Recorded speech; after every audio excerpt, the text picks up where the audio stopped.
Puan Tanah adalah dewa. Bab 401. Keesokan harinya, setelah Qin Ming pergi bekerja, ia menerima panggilan telepon dari nomor yang tidak memiliki ide penelepon. Ia menjawab panggilan telepon itu dengan bingung, "Halo, siapa ini?" "Saudara Qin, apa yang sedang Anda lakukan? Apakah Anda punya waktu untuk bertemu dengan saya?" Suara yang familiar terdengar dari ujung telepon. Qin Ming tertawa dan memarahi, "Kupikir itu panggilan penipuan dari seorang pembohong, tapi ternyata itu kamu, nak. Kok kamu masih sempat memikirkanku kalau kamu sedang sibuk? Sudah lama aku tidak bertemu denganmu. Aku sangat merindukanmu. Aku ada di tempat parkir bawah tanah perusahaanmu. Kakak Qin, silakan datang dan temui aku." "Baiklah, saya akan datang menemui Anda setelah menyelesaikan pekerjaan. Saya tidak akan membuat Anda menunggu lama, paling lama 3 hingga 5 jam. Qin Ming mengatakan ini hanya sebagai candaan dan berjalan keluar kantor sambil berbicara di telepon. "Sialan, aku jauh-jauh datang untuk menemuimu, tapi kau membuatku menunggu. Itu sangat tidak setia. Aku memberimu waktu 5 menit. Jika aku tidak melihatmu, berbaliklah dan pergi saja." Suara di ujung telepon berkata dengan nada tidak puas. "Kau tidak akan datang kepadaku jika kau tidak punya apa-apa untuk dilakukan selain makan. Kau berani pergi tanpa menyelesaikan misi. Apa kau tidak takut atasanmu akan mencapmu pembelot dan mengeluarkanmu dari ketentaraan?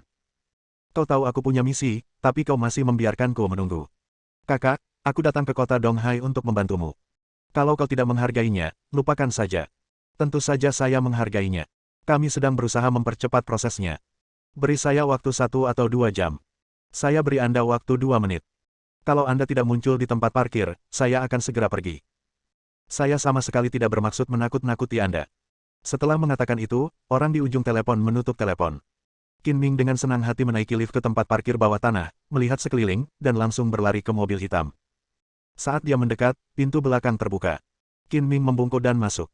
Dia melihat seorang pemuda yang tidak tinggi tapi kuat duduk di kursi belakang. Dia adalah Tong Lin. Beberapa waktu lalu, Bai Linglong dan Yang Jie bertunangan, dan ketika Qin Ming pergi untuk mengurus pernikahan, Tong Lin banyak membantunya. Tong Lin adalah seorang prajurit pasukan khusus yang saat ini bertugas di ketentaraan. Dia tidak memiliki hari libur tetap dan tidak akan datang menemui Qin Ming dengan mudah. "Saudara Qin, Anda terlambat 10 detik. Saya baru saja akan pergi." Tong Lin mengeluarkan sebungkus rokok yang disediakan khusus oleh tentara dan menyerahkan satu kepada Qin Ming. Qin Ming tidak mengambilnya, tetapi mengambil seluruh bungkus rokok, mengambil satu, dan menyalakannya. "Katakan padaku, untuk apa kau ingin menemuiku?" "Demi sepotong tulang dewa yang hancur, seseorang menyebarkan berita bahwa tulang dewa itu ada bersamaku. Orang-orang ini benar-benar bosan." Qin Ming tidak menyembunyikan apapun karena dia tahu bahwa Tong Lin pasti telah mengetahuinya berdasarkan jaringan intelijen negara. "Kau lihat aku sendirian dan lemah, jadi mengapa kau datang melindungiku? Aku belum tahu kemampuanmu, jadi mengapa kau butuh perlindunganku? Aku di sini untuk mengawasi sekelompok orang ini dan mencegah mereka menyerang warga sipil dan membunuh orang-orang tak berdosa. Pasukan mana saja yang telah menghubungimu sejauh ini? Beritahu aku agar aku bisa tahu." "Nirvana, tangan kiri Tuhan, malaikat kegelapan, dan sekelompok ninja Jepang. Tidak jelas organisasi mana yang mereka ikuti. Orang-orang dari Nirvana juga telah muncul. Mengapa kita tidak menemukan mereka?" Tong Lin adalah anggota pasukan khusus Longya. Dia adalah kapten tim yang bertanggung jawab untuk menangani urusan internasional dan memiliki pemahaman yang relatif baik tentang berbagai pasukan bawah tanah internasional. Qin Ming menghisap rokoknya lagi dengan senang dan berkata, "Orang-orang Nirvana muncul beberapa hari yang lalu. Mereka menghilang setelah aku membunuh salah satu dewa mereka. Namun, mereka pasti tidak akan menyerahkan tulang dewa itu dengan mudah. Aku ingin tahu apa yang akan mereka lakukan selanjutnya. Kau membunuh Jenderal Dewa Nirvana, dan kau menjadi lebih kuat. Jenderal Dewa yang mana?" tanya Tong Lin dengan heran. "Jenderal Dewa Pejuang. Kehilangan seorang Jenderal Dewa merupakan kehilangan yang sangat besar bagi Nirvana. Berdasarkan gaya organisasi Nirvana dalam melakukan sesuatu, diperkirakan mereka tidak akan merebut tulang dewa darimu lagi, dan mereka cenderung akan menyerah. Tong Lin menganalisis, organisasi lain tidak akan terlalu mengancammu. Selama kamu berhati-hati dan waspada, kamu dapat menghadapinya. Saya tidak khawatir dengan diri saya sendiri. Bahkan jika semua Dewa Nirvana keluar bersama-sama, saya masih bisa bertarung. Namun, orang-orang di sekitar saya adalah kelemahan terbesar saya. Bisakah Anda mengirim seseorang untuk melindungi mereka?" "Mereka adalah warga sipil," kata Qin Ming. "Jangan bertele-tele. Katakan saja siapa yang ingin kau lindungi. Aku bisa mengirim seseorang untuk melindungi mereka selama misi berlangsung," kata Tong Lin riang. "Saya tidak akan memberikan terlalu banyak tugas kepada Anda." "Tugas saya tidak banyak, hanya Situ Honglian dan presiden perusahaan Gu Qingyi," kata Qin Ming sambil tersenyum. Tong Lin memutar matanya, "Aku tahu kau seorang wanita. Kau membuat dirimu dalam masalah dan sekarang kau harus membiarkanku membereskan kekacauanmu. Kau berutang budi padaku lagi. Terlalu banyak kutu tidak akan menggigit, dan terlalu banyak hutang tidak akan membuatmu khawatir. Tolong bantu aku memeriksa asal-usul kelompok ninja itu. Mereka ada hubungannya dengan kelompok Yamamoto. Qin Ming tertawa. Seharusnya aku tidak datang menemuimu lebih awal. Aku bahkan belum sempat minum air liurmu, dan sekarang aku harus membantumu dengan berbagai hal. Tong Lin pura-pura mengeluh. Jika kamu ingin minum air, tidak semudah itu. Aku akan mentraktirmu di Hotel Bintang 5 nanti siang, kata Qin Ming dengan murah hati. Tong Lin memutar matanya lagi, kau sengaja mencoba membuatku marah, kan? Kau tahu aku tidak bisa menerima jamuan pribadi selama misi, tetapi kau tetap memintaku untuk pergi ke Hotel Bintang 5. Aku akan berutang makanan ini padamu terlebih dahulu, dan aku akan menunjukkan kepadamu bagaimana aku akan menipumu setelah ini selesai. Baiklah, kau harus membantuku melindungi orang baik itu. Setelah itu, kau bisa memilih hotel mana saja di kota Donghai. Aku akan mentraktirmu apapun yang kau mau. Setelah selesai berdiskusi, Qin Ming keluar dari mobil dan Tong Lin meminta rekan satu timnya untuk pergi. Dari awal hingga akhir, Tong Lin tidak keluar dari mobil untuk menghindari ketahuan. Dia sedang menjalankan misi rahasia dan tidak ingin pasukan bawah tanah itu mengetahui hubungannya dengan Qin Ming. Qin Ming mematikan rokoknya, membuangnya ke tempat sampah, dan berjalan menuju lift seolah-olah tidak terjadi apa-apa. Saat menunggu lift, sebuah mobil dinas berhenti di tempat parkir yang kosong. Seorang pria berjas dan berdasi keluar dari mobil, ditemani seorang sekretaris muda dan cantik. Bukankah ini Tuan Muda Yang? Apa yang membawamu ke sini? Qin Ming menatap pria berjas itu dan menyapanya sambil tersenyum. Yang Jie melangkah cepat beberapa kali, seolah lupa bahwa ia telah kalah 20 juta dari Qin Ming dalam perjudian batu akhir pekan lalu, dan berkata dengan ramah, saya datang menemui Tuan Gu untuk melakukan sesuatu. Tuan Qin, apakah Anda baru saja kembali dari bepergian? Qin Ming mengangguk. Apa yang ingin Anda bicarakan dengan Tuan Gu? Bisakah Anda memberitahu saya? Saya telah memorganisir aliansi bisnis dan ingin grup Gu bergabung, jadi saya datang ke sini untuk mengunjungi Anda, jawab Yang Jie. Qin Ming tiba-tiba teringat bahwa ketika dia menemani Gu Qingyi menghadiri pesta yang diselenggarakan oleh Yang Jie minggu lalu, Yang Jie mengumumkan pembentukan aliansi bisnis di depan umum. Diperkirakan Yang Jie sedang merencanakan sesuatu. Kebetulan aku juga ingin menemui Tuan Gu, ayo kita pergi bersama. Itu tidak bisa lebih baik lagi. Silakan masuk, Tuan Qin. Sambil berbicara, lift turun ke tempat parkir bawah tanah dan Yang Jie dengan sopan memberi isyarat untuk mengundang. Qin Ming tidak ragu-ragu dan berjalan masuk dengan kepala tegak. Tidak banyak waktu. Qin Ming, Yang Jie, dan sekretaris Yang Jie naik lift ke lantai atas. Mereka bertiga berjalan ke kantor presiden bersama-sama dan bertemu dengan Gu Qingyi. Asisten presiden yang baru diangkat, Kong Zhen, menuangkan segelas air untuk semua orang, lalu berjalan keluar dan menutup pintu dengan lembut. Setelah berbasa-basi sebentar, Yang Jie melihat bahwa Qin Ming tidak berniat membahas bisnis dengan Gu Qingyi, jadi dia menjelaskan tujuannya dan berkata, Bos Gu, saya dengan tulus mengundang Anda untuk bergabung dengan aliansi bisnis. Tanpa Anda, Dewi bisnis yang terkenal di kota Donghai, aliansi bisnis kita akan redup. Silakan setuju untuk bergabung. Bergabung dengan aliansi bisnis bukanlah hal yang sepele. Biarkan aku memikirkannya. Gu Qingyi menolak. Saya tidak ingin memaksa Anda. Biarkan Tuan Gu memikirkannya selama beberapa hari. Sabtu malam ini, para CEO dan penanggung jawab perusahaan yang telah bergabung dengan aliansi bisnis akan mengadakan pertemuan pertama mereka. Saya harap Tuan Gu dapat hadir, kata Yang Jie dengan sopan. Jika aku bergabung dengan aliansi bisnis, tentu saja aku akan datang tepat waktu. Maksud Gu Qingyi adalah jika aku tidak bergabung, aku juga tidak akan datang.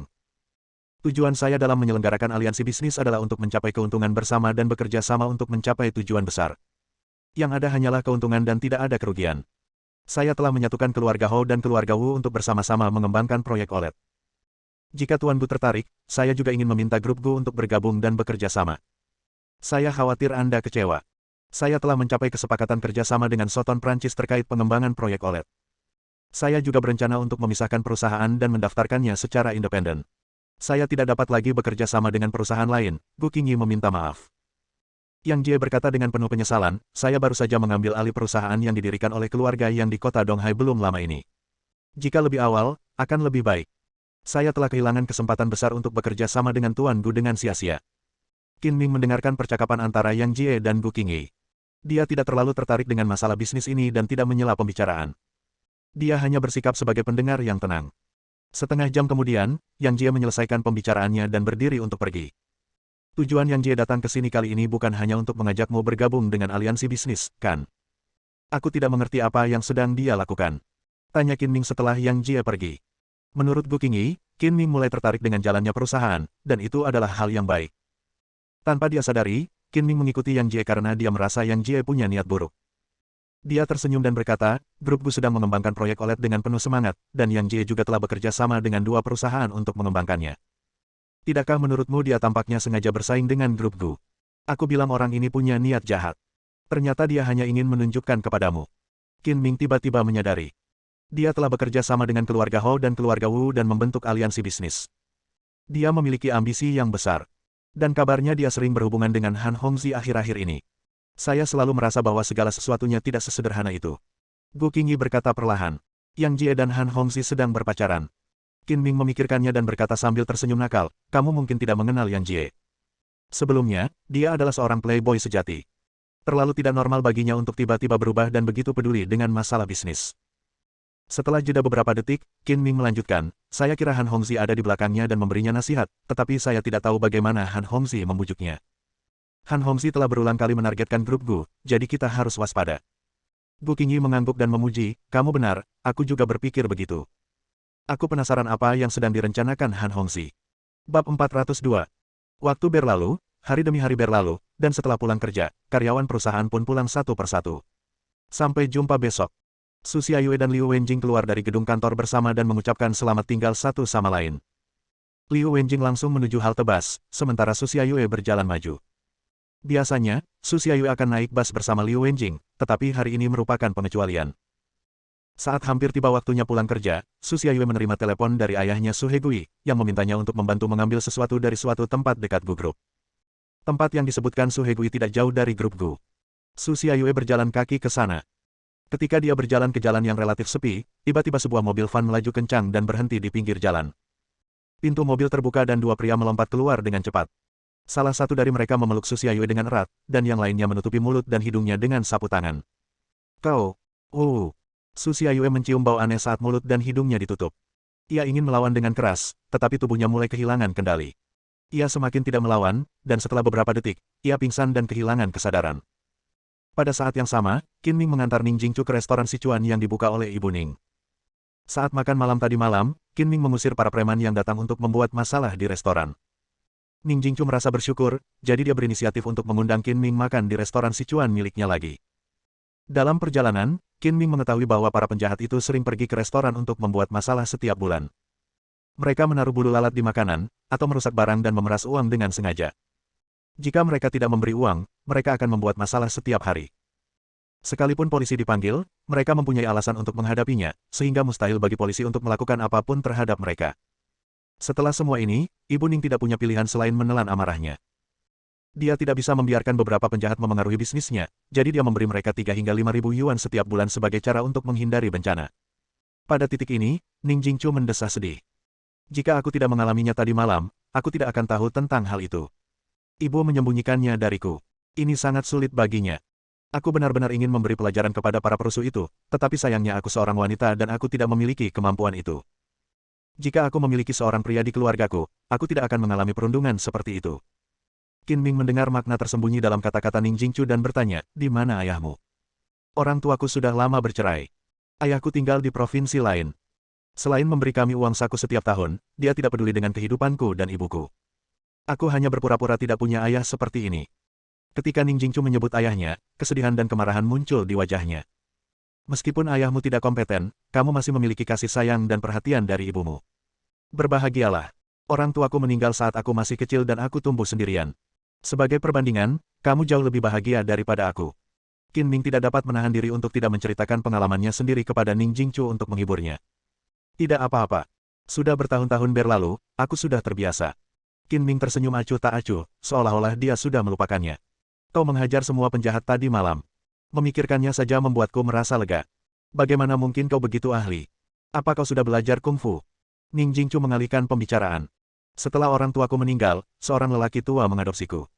Aku belajar kungfu darinya selama beberapa tahun, lalu bertugas di ketentaraan selama 2 tahun saat aku berusia 18 tahun.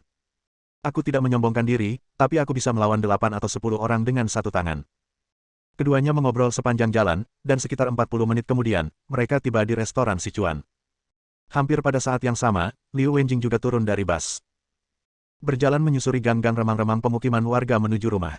Cantik, aku ingin bertanya sesuatu padamu. Tepat saat Liu Wenjing melewati sebuah mobil van, 2 orang pria melompat keluar dari mobil. Melihat 2 orang asing, dia pun menjadi waspada. Apa yang ingin kamu tanyakan padaku? Apakah Anda Liu Wenjing?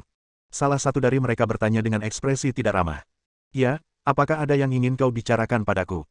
Liu Wenjing bertanya dengan lebih waspada. Itu pasti kamu. Ikutlah dengan kami. Saat dia berkata demikian, pria itu tiba-tiba menarik Liu Wenjing, dan pria lainnya mengambil sapu tangan yang telah dipersiapkan sebelumnya dan menutupi mulut dan hidung Liu Wenjing dengan sapu tangan itu. Oh! Liu Wenjing, seperti Su Xiaoyue, juga mencium bau aneh. Lambat laun, penglihatannya menjadi gelap dan dia pingsan. Memanfaatkan fakta bahwa tidak ada seorang pun di sekitar, kedua pria itu dengan cepat menggendong Liu Wenjing ke dalam mobil van, melaju pergi, dan segera menghilang di dalam malam. Dalam perjalanan, Ning Jingchu sudah menelepon ibunya dan makanannya sudah siap. Kurang dari 2 menit setelah mereka berdua duduk di meja kosong, seorang pelayan datang membawa nampan berisi makanan. Ini hidangan yang kalian berdua pesan. Silakan nikmati hidangan kalian. Pelayan itu berusia awal 20-an, tingginya sekitar 1,75 meter, dengan alis tebal dan mata besar, dan mengenakan seragam pelayan hotel. Namun, Ning Jing terkejut dan gembira saat pertama kali melihat pelayan itu. Kakak, kenapa kamu ada di sini? Kenapa kamu tidak memberitahuku sebelumnya?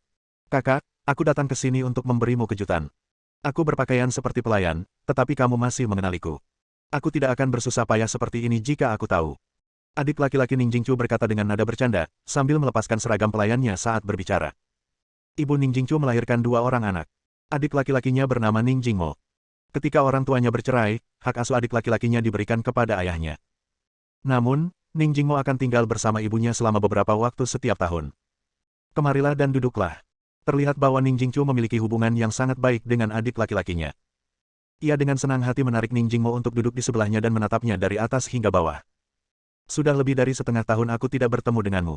Sepertinya berat badanmu bertambah. Kakak, penglihatanmu bagus. Berat badanku hanya naik 5 pon, tapi kau bisa melihatnya. Pada saat yang sama, Ning Jingmo juga menatap Ning Jingchu, dan berkata sambil tersenyum nakal, aku tidak mengatakan apa-apa, kakak, kau semakin cantik saja. Kamu masih pandai bicara seperti biasanya. Kamu belum pernah menipu pacarmu. Bawa dia ke sini untuk kulihat. Kata Ning Jingchu sambil tersenyum. Aku punya banyak pacar. Aku tidak tahu harus membawa yang mana. Lebih baik aku tidak membawa satu pun. Ning Jingmo berkata dengan cemas, aku bilang padamu, saudariku, sudah waktunya bagimu untuk mencari pacar. Mungkinkah ini saudara ipar yang kau temukan untukku? Saat dia berbicara, tatapan Ning Jingmo tertuju pada Qin Ming dan dia mengangguk seolah puas. Dia pria yang tampan, setidaknya setara dengan adikku, tapi aku perlu mengamatinya lebih jauh. Bisakah kau mengenalkannya padaku? Omong kosong apa yang kamu bicarakan? Ning Jingchu berpura-pura marah dan mengulurkan tangan untuk menarik telinga kakaknya. Dia adalah rekan kerja saya, manajer Qin. Kami sedang membicarakan bisnis dan datang ke sini untuk makan. Halo, saya adik laki-laki kakak perempuan saya, Ning Jingmo. Ning Jingmo memperkenalkan dirinya dengan nada bercanda, maksud saya, menambahkan sepasang sumpit untuk saya tidak akan menjadi masalah bagi Anda, bukan? Saya rekan kerja kakakmu, Qin Ming. Qin Ming berjabat tangan dengan Ning Jingmo dan berkata, kakakmu dan aku sudah selesai berdiskusi soal bisnis, jadi ini kesempatan yang bagus bagi kita untuk makan malam bersama. Ayo kita makan dan ngobrol bersama, dan minta dapur untuk menambahkan 2 hidangan lagi, seru Ning Jingchu. Berikan aku 6 botol bir lagi agar kakak Qin dan aku bisa minum bersama, kata Ning Jing. Itulah yang saya maksud. Qin Ming tersenyum. Tak lama kemudian, pelayan itu membawakan bir. Ning Jingmo mengangkat botolnya dan berkata dengan murah hati, saudara Qin, ini adalah pertemuan pertama kita dan kita ditakdirkan untuk bertemu. Aku paling suka berteman. Tidak peduli apa hubunganmu dengan saudara perempuanku, aku akan memberimu sebotol bir. Bersulang. Oke, bersulang. Qin Ming dapat melihat bahwa meskipun Ning Jingmo masih muda, dia adalah pria yang sedang naik daun. Dia dengan senang hati mengetukkan botol bir itu dengan mulutnya, menghabiskan seluruh botol bir itu dalam sekali teguk. Anggurnya banyak, kalian berdua minumlah pelan-pelan. Qin Ming harus menyetir pulang nanti. Ning Jingchu memberi saran. Ning Jingmo juga menghabiskan anggur dalam botol itu dalam satu tarikan napas, mengambil sumpit untuk mengambil sepotong makanan, memasukkannya ke dalam mulutnya, dan berkata sambil makan, kakak, tolong jangan membujukku. Aku tidak mengatakan bahwa temperamen seorang pria dapat dilihat setelah minum beberapa gelas. Aku akan membantumu memeriksanya. Aku bahkan tidak bisa menghentikan mulutmu saat aku sedang makan. Jangan bilang kau tidak akan mengubah kebiasaan burukmu. Ning Jingchu berpura-pura marah. Saudara Ning benar. Minum memang bisa mengungkapkan karakter seseorang. Menurut pendapatku, saudara Ning adalah orang yang murah hati. Dia pasti setia dan teman yang baik. Dia layak untuk diajak berteman. Sambil berbicara, Qin Ming mengangkat botol anggur. Ayo, saudara Ning, aku akan bersulang untukmu. Saudara Qin masih mengerti saya. Ayo kita lakukan. Qin Ming dan Ning Jingmo saling bersulang dan segera menjadi teman dekat. Mereka langsung akrab dan segera menghabiskan 6 botol bir. Saat itu, ada keributan di pintu masuk hotel, dan sekelompok orang masuk. Jumlah mereka lebih dari 30 orang, dan mereka tampak sangat agresif. Semua yang makan di sini, keluar dari sini. Kami sudah memesan tempat ini untuk kalian, cepatlah keluar. Apa yang kamu lihat? Keluar dari sini dan berhentilah membuat dirimu tidak nyaman. Pelayan, tolong bawakan kami makanan dan anggur yang enak. Pilih yang mahal. Saya punya banyak uang. Orang-orang ini sombong dan tidak masuk akal. Mereka berteriak dan memaki para pengunjung restoran, mengusir semua pengunjung restoran, dan memukul-mukul meja untuk meminta makanan disajikan. Melihat ini, Ning Jingchu langsung mengerutkan kening. Jelas bahwa orang-orang ini adalah penjahat dan mungkin berada dalam kelompok yang sama dengan pria gemuk dan yang lainnya tadi malam. Sialan. Beraninya kau datang ke restoranku dan membuat masalah. Berani sekali kau. Ning Jingmo sangat marah dan hendak berdiri ketika Ning Jingchu buru-buru menangkapnya. Jangan membuat masalah, duduk saja dengan tenang dan lihat apa yang ingin mereka lakukan, saran Ning Jingchu. Kenapa kalian bertiga tidak keluar saja dari sini? Apakah kalian harus membiarkanku memperlakukan kalian secara pribadi? Keluar dari sini sekarang juga. Salah satu pemuda berambut kuning berjalan menuju meja makan Qin Ming dan dua lainnya, sambil mengumpat mereka dengan bahasa kotor. Dasar bajingan, apa kalian ingin cari masalah? Kenapa kalian tidak bertanya restoran siapa ini? Ning Jingmo tidak tahan lagi. Dia menepis lengan Ning Jingchu, berdiri, mengambil botol anggur kosong, membantingnya ke meja dengan keras, dan mengarahkan pecahan botol itu ke pemuda berambut kuning itu. Keluarlah dari sini. Ning Jingmo melotot ke arah mereka, tampak seperti penjahat jalanan, dan tidak takut sama sekali saat menghadapi kelompok orang lainnya. Aha, keraculan aku tidak ketat, jadi bagaimana kau bisa melompat keluar? Kau pikir kau siapa? Pemuda berambut kuning itu tidak takut dan sombong, sambil mengumpat. Kau akan segera tahu siapa aku. Ning Jingmo sedikit liar. Ia melangkah maju dan mengayunkan tangannya. Botol anggur yang pecah itu membuat beberapa luka di dada pemuda berambut kuning itu. Pemuda berambut kuning itu tidak menyangka pihak lain berani menyerangnya. Dia mundur beberapa langkah sambil menutupi dadanya yang terluka dan berkata dengan marah, apakah kamu lelah hidup? Saudara-saudara, hajar aku. Bersambung.